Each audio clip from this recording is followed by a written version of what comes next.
이순신 장군도 지옥에 가나요? 라는 제목으로 말씀을 나누고자 합니다. 제가 어렸을 적에 가장 존경하는 인물 하면 이순신 장군이라고 이렇게 말을 했던 적이 있습니다. 여러분 생각만 해도 멋있지 않습니까?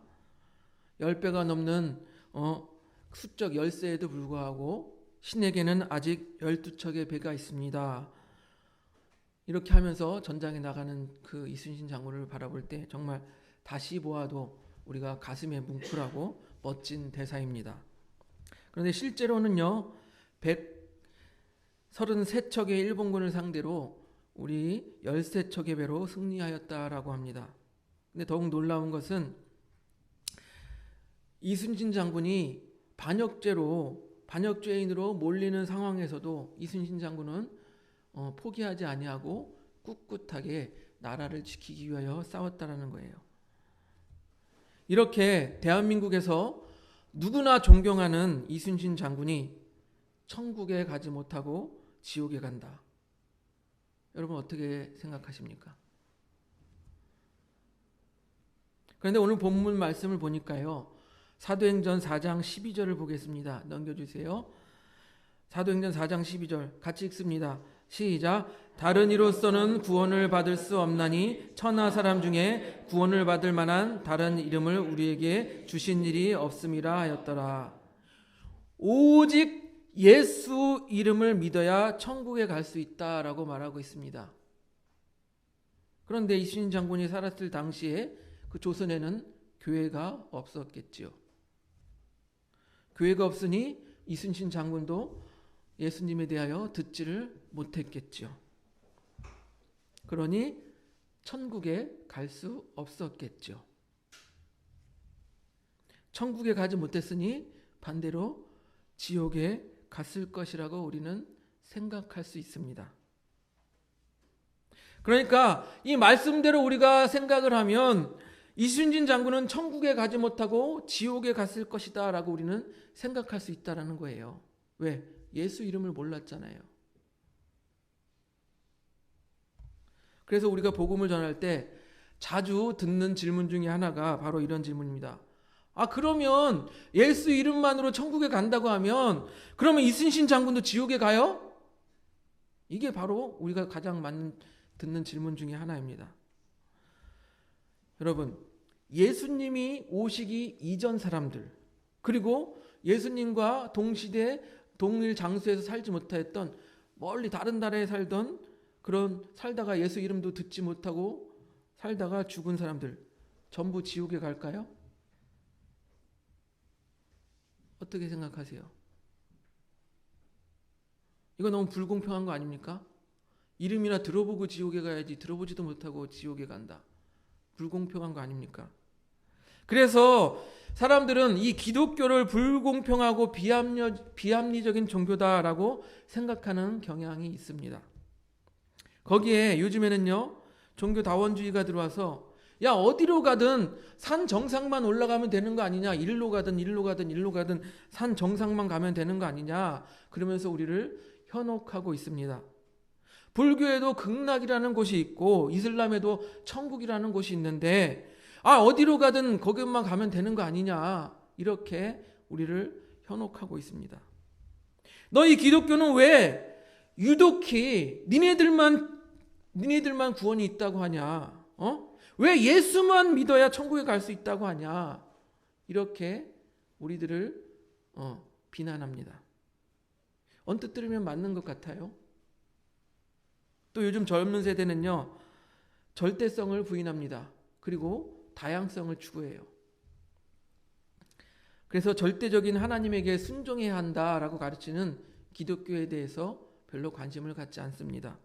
그리고 오직 예수 이름만으로 구원을 받는다라고 말하는 이 기독교에 대해서 독단적이라고 하고 독선적이라고 합니다. 상당히 거부감을 갖고 있어요. 이런 상황 속에서 그러면 이순신 장군도 지옥에 가나요? 라는 이 질문을 받았을 때 우리는 어떻게 반응해야 될까요? 오늘 그 답을 한번 우리가 생각해 보도록 하겠습니다. 일단은요, 이순신 장군도 지옥에 가나요? 이 질문 자체가 논리적으로 맞지 않습니다. 이순신 장군은 대한민국에서 누구나 존경하고 누구나 부정할 수 없는 위대한 업적을 남긴 위인입니다. 그러나 여러분 생각해 보세요. 위대한 업적을 남긴 사람이라고 해서 이순신 장군이 착한 사람이라고 단정할 수 있습니까? 위대하고 큰 일을 이룬 사람들이라고 해서 모두 착하게 살았다라고 생각하는 것은 심각한 논리적인 오류예요. 예? 그 예로 보세요. 세종대왕은 한글을 창조한 위대한 왕입니다. 예, 우리나라에서 부정하지 않잖아요. 세종대왕은 한글을 창조한 위대한 왕입니다. 그리고 백성들을 사랑한 애민정신이 투철한 왕이라고 이렇게 생각합니다. 왜요? 한글을 자체를 백성들을 위해서 한글을 만들었잖아요. 그런데 세종대왕은 노비 종묘법을 만들어서 조선의 노비를 엄청 늘려놓았다라고 합니다. 백성을 위한 왕인데. 오히려 이 세종의 아버지 태종은요, 노비 종부법을 만들어서 종의 수를 줄이려고 했어요. 왜? 양인 아버지와 종인 노비인 여자가 만나서 결혼하면 양인을 따라서 양인이 된다. 즉 노비에서 벗어나는 거예요. 그런데 이 세종대왕의 노비 종모법은 어머니가 노비면 무조건 노비예요. 그러니까 노비의 수가 어떻게 늘어났냐면 고려시대에 3%, 5%밖에 안 되던 노비의 수가 조선시대에 와서 특히 세종대왕 때 와서 40%, 50%까지 늘어났다는 거예요.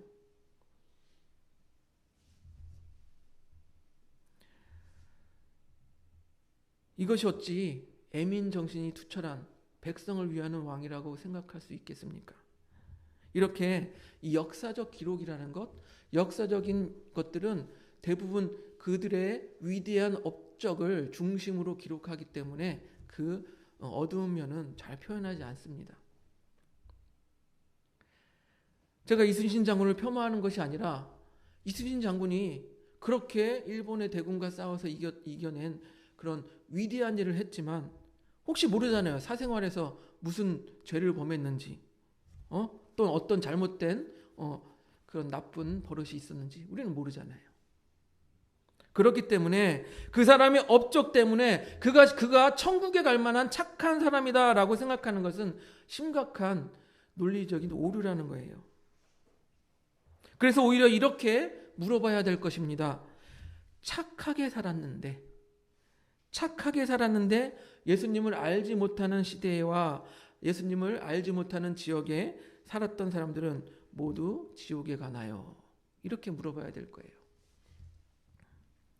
오늘 말씀만 보면요, 천하 사람 중에 구원을 받을 만한 다른 이름을 우리에게 주신 일이 없다라고 기록하고 있습니다.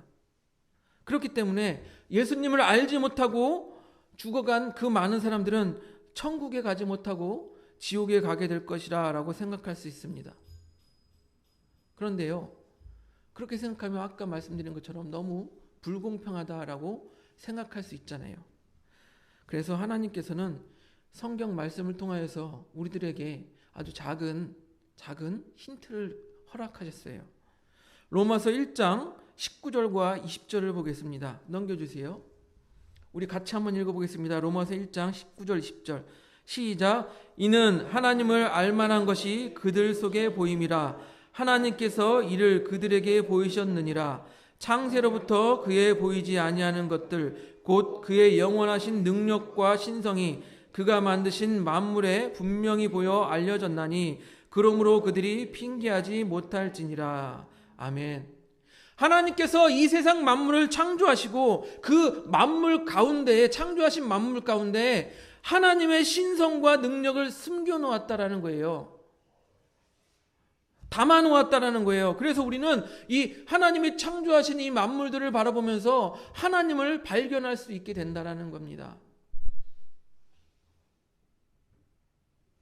하나님의 이 자연을 보세요. 하나님의 섭리를 발견할 수 있다라는 거예요.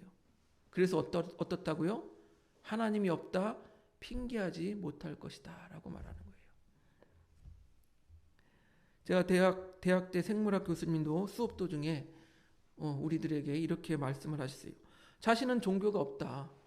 종교가 없지만 이 생물학을 연구하면 연구할수록 이 인간의 몸 그리고 자연이 돌아가는 모든 것들 생물들을 바라보면 이 창조주가 만들지 않고는 이렇게 유기적이고 정교하게 돌아갈 수가 없다. 자기는 그렇게 생각되어진다는 거예요. 우리도 이 아름다운 자연을 바라보면서 하나님과 동일하게 감탄사를 내지 않습니까? 자연을 바라보면서 와, 자연을 바라보면서 아름답다, 참 좋다 이렇게 반응하지 않습니까? 하나님께서도 만물을 창조하시고 어떻게 하셨습니까? 좋았더라 라고 말씀하셨어요. 특히 그 중에 우리 사람을 만드시고 뭐라고 하셨어요? 심히 좋았더라 라고 말씀하셨어요.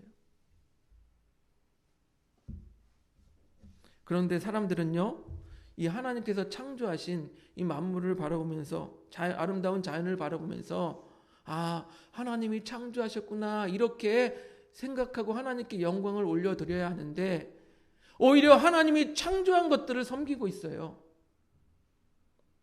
커다란 나무에다가 성황당을 만들어서 나무를 섬기고 있어요. 또 커다란 바위에다 뭐 줄을 이렇게 돌리고 막 거기다가 바위에다 절하고 그러고 있어요. 또 곰을 섬기고 있어요. 곰 동물을 섬기고 있어요. 이렇게 섬기는 것들이 우리가 잘 아는 토테미즘 신앙이 된 거예요. 하나님께서 창조하신 것을 보고 아, 하나님이 이렇게 아름다운 자연을 창조하셨구나라고 하나님을 발견해야 되는데 반대로 하나님이 창조하신 창조물을 섬기고 앉아 있는 거예요. 그런데 우리도 비슷하지 않습니까? 하나님만 바라보고 하나님을 섬겨야 되는데 하나님이 창조하신 이 물질을 바라보고 어떻게 하면 물질을 더 내가 모을까? 물질에 끌려다니고 우리도 여전합니다. 그런데 여러분, 이 창조자와 창조물의 왜곡을 누가 만들었을까요? 누가 만들었을까요? 누구의 짓일까요? 사단의 역사일 것입니다.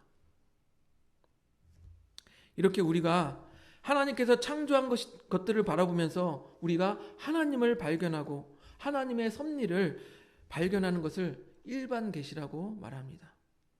누구나 발견할 수 있는 것. 일반 계시. 그리고 우리 각자 개인에게 하나님께서 특별하게 주시는 것들, 그런 것을 특별 계시라고 말하고 있어요. 그래서 하나님을 알지 못하는 시대와 하나님을 알지 못하는 장소의 사람들이 이 하나님의 일반 계시를 통하여서 하나님을 발견할 수 있다는 것입니다. 또 하나님을 알지 못하는 시대와 장소의 사람들에게 하나님께서는요, 양심이라는 것을 주셨어요. 양심. 로마서 2장 14절과 15절을 봅니다. 넘겨주세요. 로마서 2장 14절 15절 같이 읽습니다. 시작. 율법 없는 이방인이 본성으로 율법의 일을 행할 때에는 이 사람은 율법이 없어도 자기가 자기에게 율법이 되나니 이런 이들은 그 양심이 증거가 되어 그 생각들이 서로 혹은 고발하여 혹은 변명하여 그 마음에 새긴 율법의 행위를 나타내느니라. 아멘. 쉽게 말씀드리면 본성의 율법이 있다라는 거예요. 하나님을 알지 못해도 본성의 율법이 담겨 있다라는 거예요. 그 양심에 따라서 행동하면 그 양심이 자기 안에서 고발도 하고 변명도 하여서 그 양심대로 행하면 율법을 이룰 수 있다라는 거예요. 사람이 하나님의 율법을 듣지 않아도 본성적으로 알게 된다라는 말씀입니다. 여러분, 아담은요, 하나님 앞에 범죄하고 어떻게 했습니까? 두려워서 숨었어요. 본능적으로 숨었어요. 그리고 가인과 아벨, 가인이 동생 아벨을 쳐 죽이고 나서 어떻게 했습니까? 본능적으로 숨었어요. 그리고 하나님 앞에서 거짓말을 했어요. 왜 그렇습니까? 자기 본능이 아는 거 이거 잘못된 거구나. 자기 본능이 아는 거 이거 죄구나. 우리 사람은요, 사람을 죽이거나 도둑질하거나 나쁜 짓을 하면 본능적으로 양심의 찔림을 받게 돼 있는 거예요. 아, 이것이 잘못한 일이구나, 죄이구나. 그래서 하나님께서는 우리에게 이 양심을 주셨기 때문에 우리가 본능적으로 죄라는 것을 깨닫고 찔릴 수 있다는 것입니다. 그런 하나님께서는요, 우리에게 양심을 주시고 그 양심을 감찰하십니다. 시편 7편 9절을 보겠습니다. 넘겨주세요. 같이 읽습니다. 시편 7편 9절 시작. 악인의 악을 끊고 의인을 세우소서. 의로우신 하나님이 사람의 마음과 양심을 감찰하시나이다. 하나님께서는 우리에게 양심을 주시고 그 양심을 지켜보고 계신다는 거예요. 비록 하나님의 율법을 듣지 못한 사람이라도 하나님께서 우리 본성에게 주신 그 양심의 것을 통하여 우리가 착하게 살아갈 수 있는 길을 열어주셨다라는 겁니다. 다음 말씀을 보면요, 우리가 양심과 믿음의 관계를 좀 더 이해할 수 있습니다. 디도서 1장 15절을 보겠습니다. 넘겨주세요. 디도서 1장 15절 같이 읽습니다. 시작. 깨끗한 자들에게는 모든 것이 깨끗하나 더럽고 믿지 아니하는 자들에게는 아무것도 깨끗한 것이 없고 오직 그들의 마음과 양심이 더러운지라. 아멘. 믿지 않는 자들은 그 마음과 양심이 더럽대요. 그러나 깨끗한 사람은 그 마음과 양심이 깨끗하다라는 거예요. 그런데 이 사단의 미혹을 받은 사람들은 이 양심에 화인을 맞았어요. 화인을 맞았어. 그래서 양심이 깨끗하지 못하죠. 디모데전서 4장 1절과 2절 넘겨주세요. 디모데전서 4장 1절과 2절 우리 같이 읽습니다. 시작. 그러나 성령이 밝히 말씀하시기를 후일에 어떤 사람들이 믿음에서 떠나 미혹하는 영과 귀신의 가르침을 따르리라 하셨으니 자기 양심이 화인을 맞아서 외식함으로 거짓말하는 자들이라. 아멘. 이 양심의 화인을 맞은 사람들은요, 악한 영의 미혹을 받아서 하나님을 믿지도 아니하고 죄를 범하면서도 얼굴색 하나 변하지 않고 죄를 막 지어요. 왜? 양심의 화인을 맞았기 때문에. 정리하면 이렇습니다. 하나님께서는 하나님을 알지 못하는 시대와 장소의 사람들에게 이 양심이라는 것을 주셔서 착하게 살아갈 수 있는 길을 허락하셨다는 거예요. 그리고 하나님께서는 그 양심을 감찰하여 보신다라는 것입니다. 그런데 이 양심이 깨끗한 사람은 하나님을 향한 믿음이 생겨날 것이고 반대로 이 양심에 화인 맞은 사람은 사단이 시키는 대로 살아갈 것입니다.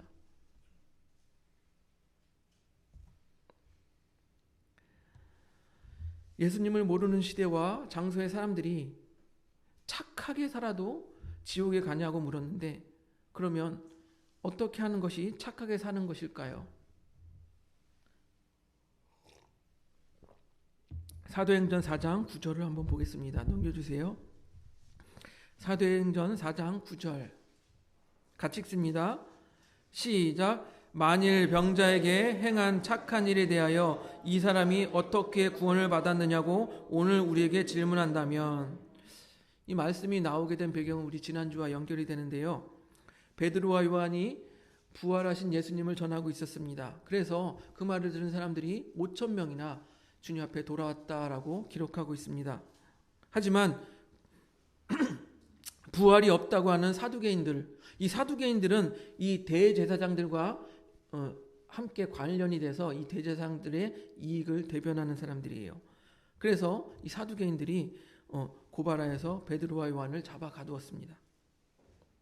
그 자리에서 이 베드로와 요한이 자신들을 대변하면서 이렇게 말하는 거예요. 이 나면서부터 걷지 못하는 사람을 고쳐준 것이 착한 일이다. 착한 일이다. 이렇게 말하고 있는 거예요. 다시 말씀드리면 이 착한 일이라는 것은 약한 자를 긍휼하게 여겨서 그 사람을 돕는 것이다 라고 말할 수 있는 거예요. 하지만 지난주에도 말씀드렸다시피 그것보다 더 깊숙한 것에는 무엇이 있습니까? 바로 예수 그리스도의 이름을 전하는 것, 예수 그리스도의 복음을 전하는 것이라는 거예요. 이해가 되세요? 착한 일은 예수 그리스도의 이름을 전하는 것이에요. 빌립보서 1장 5절 6절을 보겠습니다. 넘겨주세요. 같이 읽습니다.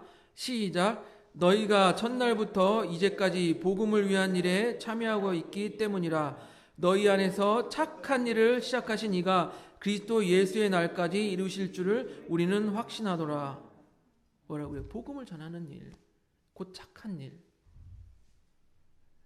이렇게 착한 일, 착한 행실, 착하게 사는 것은 우리가 기본적으로 죄를 짓지 않고 양심에 어긋나지 않은 일을 행하는 것이라고 생각할 수 있습니다. 또 베드로와 요한을 보니까 우리가 적극적으로 나서서 어려운 사람들을 도와주는 것이라 이렇게 생각할 수 있어요. 그러나 가장 본질적인 것은 무엇이냐면 바로 예수 그리스도의 이름을 증거하는 거예요. 복음을 전하는 거예요. 즉 하나님의 입장에서 착한 일과 착하게 사는 것이라는 것은 하나님의 뜻대로 살며 하나님의 하시는 일을 증거하는 거예요. 다시 말씀드리면 하나님의 구원 계획이신 예수 그리스도를, 그 복음을 전하는 일이 착한 일이라는 거예요. 그렇기 때문에 예수님께서요, 부활하시고 승천하시기 전에 그렇게 제자들에게 신신당부하면서 말씀하신 것이 바로 이거예요. 사도행전 1장 8절 넘겨주세요. 사도행전 1장 8절 같이 읽습니다. 시작. 오직 성령이 너에게 임하시면 너희가 권능을 받고 예루살렘과 온 유대와 사마리아와 땅끝까지 이르러 내 증인이 되리라 하시니라. 예수님께서 그렇게 강조한 것이 내 증인이 되라. 예수님의 이름을 땅끝까지 증거하는 것이 그렇게 중요하다. 왜? 한 사람이라도 더 천국에 갈 수 있게 해라. 그게 예수님의 말씀이에요. 마태복음 24장 14절을 보세요. 넘겨주세요. 마태복음 24장 14절 우리 같이 읽어보겠습니다. 시작. 이 천국 복음이 모든 민족에게 증언되기 위하여 온 세상에 전파되리니 그제야 끝이 오리라. 끝날이 언제 온다고요? 복음이 다 증거되면 그때 온대요. 왜요? 예수의 이름을 듣지 못하는 사람들에게 복음이 증거돼야 그때 끝날이 온다. 이 말은 무엇입니까? 하나님께서 예수님의 이름을 듣지 못하는 사람들이 없도록 참고 기다리신다라는 거예요. 모든 사람이 구원받기를 참고 기다리신다라는 겁니다.